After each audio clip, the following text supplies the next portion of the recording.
ఓం నమో రామదూతాయ. సహజంగా అందరూ కూడా శిశువు పుట్టగానే చాలామంది భయపడుతూ ఉంటారు. అంటే ఏ నక్షత్రంలో పుడితే ఎటువంటి ఇబ్బందులు కలుగుతాయి, లేదా గ్రహ సంచారము ఎలా ఉంది అనేటువంటి విషయాలు తెలుసుకోవడానికి ఆసక్తి చూపిస్తుంటారు. దాంట్లో బాలారిష్ట దోషములు అనేటువంటివి కూడా కొన్ని ఉంటాయి.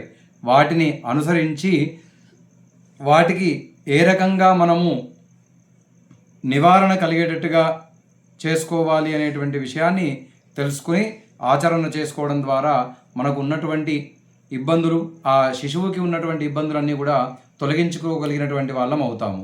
అది ఎలా ఉంటుంది అంటే, పిల్లలు పుట్టిన వెంటనే కూడా జన్మ నక్షత్రం ప్రకారం దోషం ఉన్నదా, జన్మలగ్నము దశానాథుడి నుండి ఏమైనా దోషములు ఉన్నాయా అనేటువంటిది పరిశీలించడం ఒక ఆనవాయితీగా వస్తుంది. అసలు అలా ఎందుకు చేయాలి అనేటువంటి విషయాన్ని తెలుసుకోవాలి. ముందుగా జనన కాలానికి గండ నక్షత్రాలు అని పేరుతో కొన్ని నక్షత్రాలు చెప్పారు. అవి అశ్విని మొదలుకొని చతుష్పంచ పుష్య ప్రభృతి పంచకం, రాధేంద్ర భాతి త్రితయం, పూర్వాభాద్రాచ రేవతి, చిత్తార్ద్ర బహుదోషం స్యాత్, పితృమాతృహానిం వదేత్ అని ఉన్నది. ప్రతి పంచాంగంలో కూడా చెబుతూ ఉన్నారు. ఆ పట్టిక ఆధారంగా ఏ నక్షత్ర పాదంలో పుడితే తల్లికి గండము, ఎందులో పుడితే తండ్రికి గండము అనేటువంటి అంశాలు మనము తెలుసుకొని ఆ నక్షత్ర శాంతి చేసుకుని ముందుకు వెళితే ఎటువంటి ఇబ్బందులు లేకుండా ఉంటాయి. అట్లాగే వైదిక సాంప్రదాయంలో ఏ నక్షత్రంలో పిల్లలు పుట్టినా కూడా ముఖావలోకనము, అంటే ఆవు నేతిలో మొహం చూడడం లేదా నువ్వుల నూనెలో మొహం చూడడం అనేటువంటిది శిశువుని ప్రథమతః ప్రత్యక్షంగా చూడకుండా నూనెలో మాత్రమే లేదా నెయ్యిలో మాత్రమే ముఖము చూసి ఆ తర్వాత ప్రత్యక్షంగా చూడడం శ్రేయస్కరము అని పెద్దలు చెప్పినటువంటి మాటలు. శాస్త్రాన్ని అనుసరిద్దాము అనేటువంటి ఉద్దేశ్యం ఉన్నప్పుడు వేద విహితమైనటువంటి వైదిక మార్గానికి పెద్దపీట ఖచ్చితంగా మనం వేసుకోవాల్సిందే.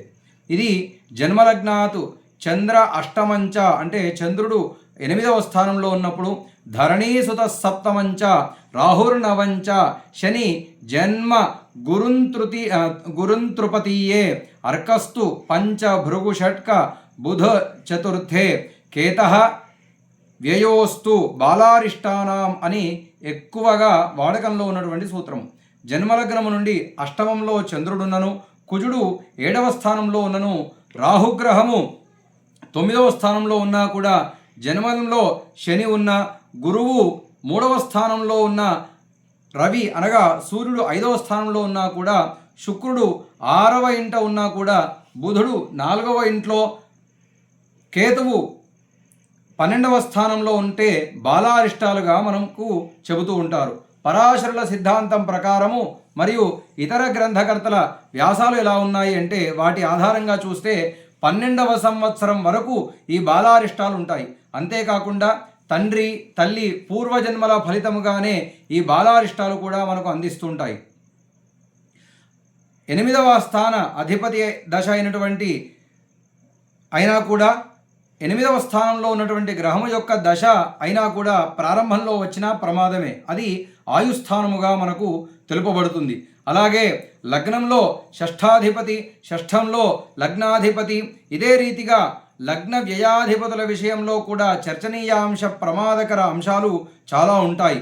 అందువల్ల ఆయా బాలారిష్టముల విషయములు మరియు గండ నక్షత్ర విషయాలు కూడా ముందుగానే శోధింపజేసుకొని తగినటువంటి శాంతి మార్గములు మనము వైదికముగా చేయించట చాలా శ్రేయస్కరంగా తెలుపబడుతుంది.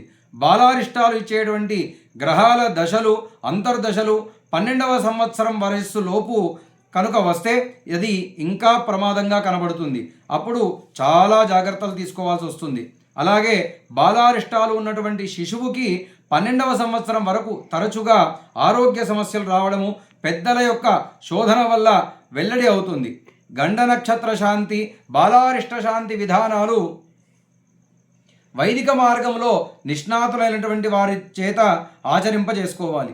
ఎలాంటి జాతకంలో పుట్టినా కూడా నామకరణం రోజు నక్షత్ర హోమము, నవగ్రహ హోమము చేయడం ఎప్పటికీ కూడా మనకు శ్రేయస్కరంగా ఉంటుంది. కాబట్టి ఈ ఇబ్బందికరమైనటువంటి గ్రహాలు ఏవైతే ఉంటాయో అటువంటి గ్రహాలకు జపములు, తర్పణములు, హోమములు చేసుకొని తద్దోష పరిహారార్థము వీటికి అనుసంధానమైనటువంటి దానములు కూడా జరిపించుకొని ఆ బాలారిష్ట దోషములను తొలగింపజేసుకోగలని ప్రతి ఒక్కరికి తెలియజేస్తూ ఓం నమో రామదూతాయ.